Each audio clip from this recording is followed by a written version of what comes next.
हमारी इसकी निजी दुश्मनी, अपनी निजी दुश्मनी में ये तरह तरह के आरोप लगा रहा है। और मैं ये कह रहा है कि उन आरोपों की जांच करी जा। जो कमेटी इसने बिठवाई थी, जो जांच हुई थी, उस जांच रिपोर्ट को सार्वजनिक आप। इसने जो 6 महीने पहले, 1 साल भर पहले एक बयान दिया था, उसमें ये कहा था कि गुलशन रोड पर 217 बीघे जमीन है। उससे पहले इन्होंने कहा था 117 बीघे जमीन है। अब ये कह रहा है 70 बीघे जमीन आएगी। अभी थोड़ा और टाइम लगा, थोड़ा और घटेगा भी है। चिट्ठी से पहले ना तो कोई जमीन का भ्रष्टाचार हुआ था, ना कोई चकबंदी विभाग कर रहा था, ना किसी गुलशन रोड पर 200 बीघे जमीन थी, ना 70 बीघे जमीन थी। उस चिट्ठी के बाद इसका मानसिक संतुलन पूर्ण रूप से बिगड़ चुका है। चकबंदी की भ्रष्टाचार तो दिखाई देगा, इसे वो तो नहीं दिखाई दिया। वीरेंद्र नोटियाल से इसके क्या संबंध है? डॉक्टर वीरेंद्र नोटियाल जो 4 दिन पहले पुलिस ने जेल भेजा, इसके उसके क्या संबंध थे? कितने फर्जी मेडिकल इसने उससे बनवाए, कितने बेगुनाह लोग इसने जेल भिजवाए। नमस्कार, आप देख रहे हैं दैनिक रुड़की। आपको पता है 2 दिन पहले दैनिक रुड़की ने आपको एक वीडियो दिखाई, जिसमें दिखाया गया था कि पद्म सिंह रोड ने साफ तौर पर भ्रष्टाचार को लेकर बात की। उन्होंने कहा कि उत्तराखंड सरकार के द्वारा जो भ्रष्टाचार के खिलाफ कार्रवाई की जा रही है वो बिल्कुल सही नहीं है। उन्होंने कहा कि कुछ भ्रष्टाचारी लोग ऐसे हैं जो कि यहाँ पर मिली भगत से अपना काम चला रहे हैं। उन्होंने खास चकबंदी के साथ उन्होंने ही कई लोगों पर भ्रष्टाचार के आरोप लगाए। साथ ही उन्होंने कहा कि उत्तराखंड किसान मोर्चा के राष्ट्रीय अध्यक्ष गुलशन रोड पर भी गंभीर आरोप लगाए। उन्होंने कहा कि 70 बीघे जमीन मिली भगत से चकबंदी के द्वारा उनको दी गई है। आइए जानते हैं क्या पूरा मामला। जिस तरह से पद्म सिंह रोड जो गुट है, उन्होंने आपके ऊपर आरोप लगाया कि 70 बीघे जमीन आपने सेटिंग गेटिंग करके चकबंदी से ली गई है, उसके बारे में क्या कहना चाहेंगे? ऐसा है, ये बार बार गलत स्टेटमेंट देकर, गलत बयानबाजी जारी करके ये हमें गलत तरीके से उकसाना चाह रहा है। इसकी मेन मंशा यह है कि ये हमें उकसावे में आने के बाद हम भी गलत भाषा का इस्तेमाल करें। इस बात की इजाज़त हमारे परिवार के संस्कार और हमारा समाज और किसान बिरादरी नहीं देती कि हम गलत भाषा का इस्तेमाल करें या हम इसके उसका उकसावे में आने के बाद कोई गलत स्टेटमेंट जारी करें। इसमें मेरा कहना केवल इतना, जब ये आपके मीडिया के सामने ये कह रहा है कि 70 बीघे ज़मीन एसोसिएट डिप्टी हेड ने 70 बीघे ज़मीन गुलशन रोड को दे दी, तो आप लोग सब यहीं लोकल के हो, सभी पत्रकार बंधु हमारे लोकल के, आपको सब सही और गलत का सब पता है। 70 बीघे ज़मीन की कागज़ भी कहीं ना कहीं होंगे, उसकी नकल भी होगी, उसकी खसरा खतौनी भी कहीं ना कहीं चढ़ी होगी। और आजकल ऑनलाइन ज़माना, गुलशन रोड के नाम से ऑनलाइन तहसील में जाकर भी नकल निकलवाओ और उसमें ये देखो कि गुलशन रोड के नाम पर ज़मीन कितने बीघे। जब 70 बीघे जमीन उसने चकबंदी के एसोसिएशन ने हमें दे दी, तो हमारे पास जमीन कितनी? इन्होंने तो 150 बीघे घटा दी। इसने जो 6 महीने पहले, 1 साल भर पहले एक बयान दिया था, उसमें ये कहा था कि गुलशन रोड पर 217 बीघे जमीन है। उससे पहले इन्होंने कहा था 117 बीघे जमीन है। अब ये कह रहा है 70 बीघे जमीन आएगी। अभी थोड़ा और टाइम लगा, थोड़ा और घटेगा भी ये। अभी ये और नीचे पाओगा, ये थोड़े दिनों में जीरो पाओगा। आप सब मेरा केवल इतना कहना, 70 बीघे जमीन के एक तो एविडेंस ले लो, इससे आप मीडिया ट्रायल ये कर लो। इसने ये बात सही कही, मुख्यमंत्री के भी यहाँ गया, ये डीएम के भी यहाँ गया, एसडीएम के यहाँ भी गया, इसने जांच भी करा, इसने प्रार्थना पत्र दिया था कि गुलशन रोड को चकबंदी विभाग के द्वारा जमीन दे दी गई 100-125 बीघे। उसमें ज्वाइंट मजिस्ट्रेट ने एक टीम गठित करी थी, यह बात इसने सच बताई। उसमें इसने ये भी बताया कि तहसीलदार ज्वाइंट मजिस्ट्रेट ने उसमें जाँच करे, जाँच में रिपोर्ट दी। ये भी आपके बीच में कल कहा। तो वह जाँच रिपोर्ट जब दी, तो वह जाँच रिपोर्ट कहाँ? वह जांच रिपोर्ट आपके सामने क्यों नहीं रखी गई? क्या है उस जांच रिपोर्ट में?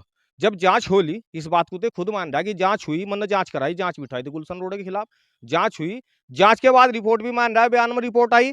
वह रिपोर्ट आपको क्यों नहीं दिखाई इसने? वह रिपोर्ट यह रही, यह है वह रिपोर्ट, इसकी कॉपी आपको दूंगा मैं। ये जांच रिपोर्ट यहाँ है, यहाँ ये है जांच रिपोर्ट वह जो इसने जांच कराई थी। जांच रिपोर्ट में जो निकल का आया, ये कॉपी में आपको दूंगा। अगर मुख्यमंत्री और डीएम और एसडीएम की जांच कमेटी के बाद भी कोई कार्रवाई नहीं हो पाई, ये कह रहा है कि एसडीएम ने और तहसीलदार ने यह मानना है हाँ जी अवैध जमीन दी गई और कार्रवाई नहीं हुई। ऐसा कोई अधिकारी जिले में या प्रदेश में, देश में आज कोई है कि जांच रिपोर्ट के बाद कोई आ जा कि इसने गलत जमीन दे दी गई, उसके बाद कार्रवाई ना करे? या जांच रिपोर्ट आप पढ़ लियो और इससे लियो, पहले तो इससे रिपोर्ट लियो, जांच लियो वाह, और ये देखियो उसमें कहाँ लिखा है एसडीएम ने और कहाँ मानना है एसडीएम ने कि इसमें गलत तरीके से गुलशन रोड को जमीन दे दी गई। राकेश टिकैत ने इस 1.5 साल पहले एक चिट्ठी जारी कर प्रेस वार्ता कर भारतीय किसान यूनियन से इसका कोई लेना देना, डीएम एसएसपी को एक चिट्ठी लिखी कि अगर ये भारतीय किसान यूनियन को बदनाम कर कोई काम भारतीय किसान यूनियन के नाम पर गलत करता पाया जाता है, उसके खिलाफ कार्रवाई करी जा। उस चिट्ठी के बाद से शुरू हो गया उस चिट्ठी से पहले ना तो कोई जमीन का भ्रष्टाचार हुआ था, ना कोई चकबंदी विभाग कर रहा था, ना किसी गुलशन रोड पर 200 बीघे जमीन थी, ना 70 बीघे जमीन थी।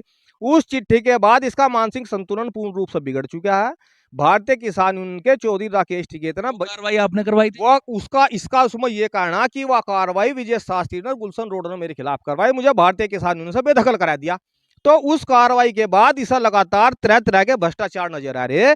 इसे ये नहीं पता लग रहा, इनने सब पर आरोप लगा दिया कि कोई हरिद्वार में कोई ईमानदार नहीं, सब चकबंदी में कानूगो पटवारी तहसीलदार सब के सब भ्रष्टाचारी। बात पुराना है, आपने पहले भी आरोप लगाए थे, ये तो किसान ही नहीं है, इस तरह के जमीन ही नहीं है। इसका मेरा विवाद काफी पुराना चला रहा और करीबन 15 साल से इसका हमारा विवाद चल रहा है। हमारी इसकी निजी दुश्मनी, अपनी निजी दुश्मनी में ये तरह तरह के आरोप लगा रहा है और मैं ये कह रहा कि उन आरोपों की जांच करी जा, जो कमेटी इसने बिठवाई थी, जो जांच हुई थी, उस जांच रिपोर्ट को सार्वजनिक आप करो। दूसरा मेरा कहना कि चकबंदी की भ्रष्टाचार तो दिखाई देगा, इसे वो तो नहीं दिखाई दिया। वीरेंद्र नोटियाल से इसके क्या संबंध है? डॉक्टर वीरेंद्र नोटियाल जो 4 दिन पहले पुलिस ने जेल भेजा, इसके उसके क्या संबंध थे? कितने फर्जी मेडिकल इसने उससे बनवाए, कितने बेगुनाह लोग इसने जेल भिजवाए, उसके उसके संबंध भी तो बताओ। इससे उसके क्या संबंध है डॉक्टर नोटियाल संबंध?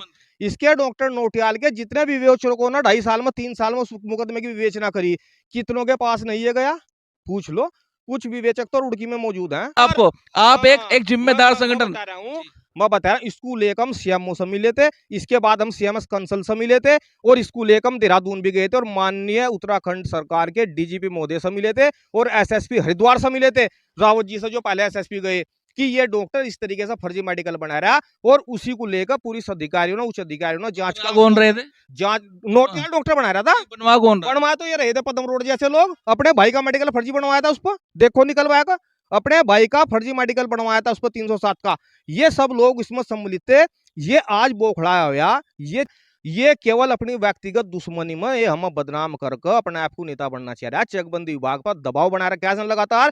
ये कम से कम 10 से 15 फाइलें ऐसी जिन्हें एसओसी पर दबाव बनाया, ये अपने पक्ष में, अपने लोगों के नेता है या नहीं है, बस इतना भाई मेरा ये कहना ये तो तय करेगा यहाँ का प्रशासन और यहाँ की जनता। किसान नेता है नहीं है, पर मेरा केवल एक कहना, यहाँ के जितने तमाम किसान नेता, चाहे विजय शास्त्री रहा हो, चाहे संजय चौधरी हो, चाहे रवि चौधरी हो, चाहे गुलशन रोड हो, चाहे अन्य कोई भी किसान नेता हो, सब के सब खेती किसानों से जुड़े हुए परिवार हैं।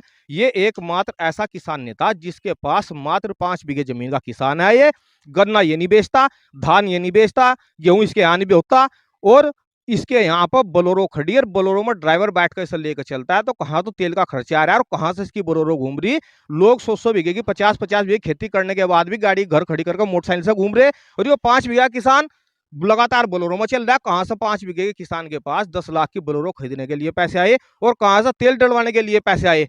तो इन सभी बातों पर जांच करके इस बात का समाज को सबको पता क्या ये कर रहा है, क्या ये कर रहा है। ये जातिगत दुश्मनी, इसकी व्यक्तिगत वाला 5 बीघे वाला किसान नहीं होता। 5 बीघे वाला किसान हो, पर 5 बीघे वाला किसान रोज 2000 का पेट्रोल या तेल नहीं फूक सकता। तो चलिए, साफ तौर पे जो आरोप लगे थे गुलशन रोड ने अपने ऊपर से नकारे हैं। साफ तौर पे कहा है कि जो ऊपर इनके ऊपर आरोप लगाए हैं पदम सिंह रोड ने वो झूठे हैं और जो कह रहे हैं कि जांच की बात, वो जांच रिपोर्ट भी उन्होंने मीडिया को दी है। साफ तौर पे कहा है कि 5 बीघे जमीन वाला कभी किसान होता जरूर है, लेकिन इस तरह की बोलेरो गाड़ी लेकर इस तरह के ऐशो हवाइश नहीं करता।